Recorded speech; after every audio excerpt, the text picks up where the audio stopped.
Welcome to In Depth with Academia. I'm Richard Price, CEO of academia.edu, and today we're diving into a paper that honestly is just, well, totally fascinating and a little unexpected in its ambition. The topic is Vidi in Caelo, 10 Years of Melody Generation for the Mozarabic Rite by Geert Mason.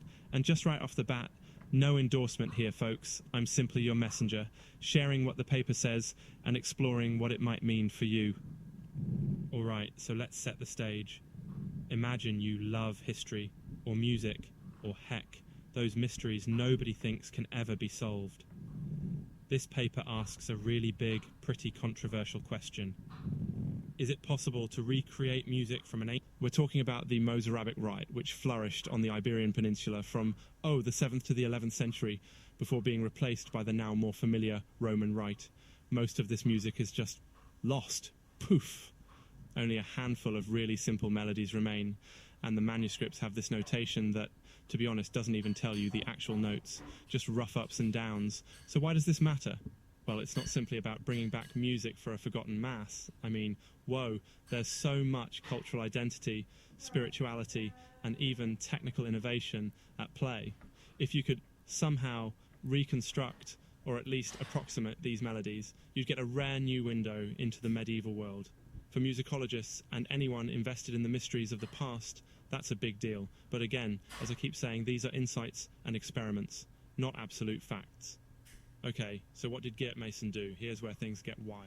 Over 10 years he worked, often with collaborators, to use computers to generate completely new versions of lost ritual melodies for the Mozarabic Rite. The most recent example discussed in the paper is the sacrificium Vidi in Caelo, performed last year at a concert in Norway.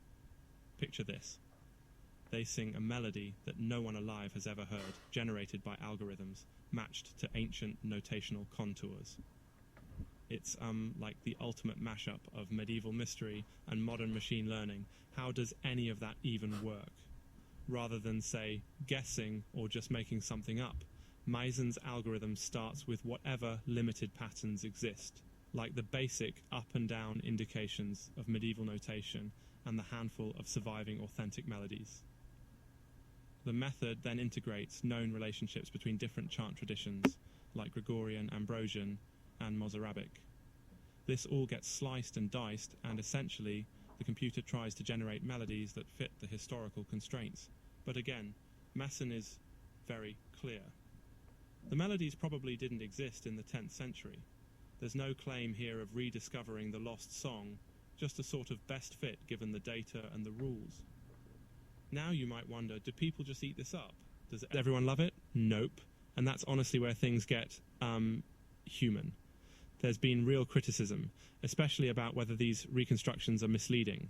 Some scholars worry that listeners might believe these new melodies are genuine rediscoveries. For example, Mason discusses how his approach was initially, well, a bit too hopeful, maybe even, in his own words, misleading. But over time, he's pushed for more realism and transparency. These are experiments useful for exploration, not for replacing genuine history. One thing he keeps running into. When he presents at conferences, other experts sometimes respond with excitement, and sometimes with complete dismissiveness. Some folks see value, even if just as performance experiments. Others dismiss this computational reconstruction as, for lack of a better word, heresy.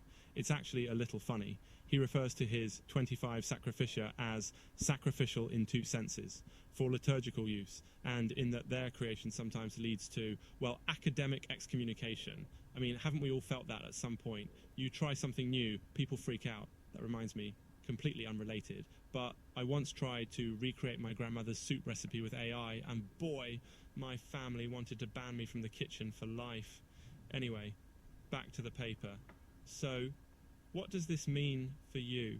Why listen? Especially if you don't care about early medieval music.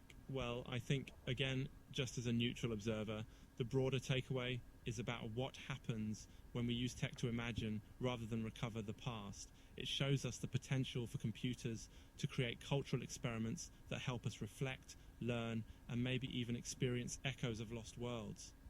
But it's crucial, as Mason says, not to mistake these digital melodies for scientific truth. They're possibilities, shaped by the limitations of history, data, and the creativity of researchers. The paper ends with a call for humility. The computational approach can reveal patterns, clues about how the lost music might have felt or functioned, especially when we can compare repetitions, melodic contours, and text setting. But the real deal, the actual melodies sung 1,000 years ago, are likely lost forever. And yet, these new creations can still help us hear, feel, and maybe appreciate the depth and beauty of a vanished tradition. So next time you hear of academic work reconstructing the past, maybe pause and ask, is this the final truth or just one fascinating experiment in a much bigger human story? Until next time, thanks for joining me on In Depth with Academia.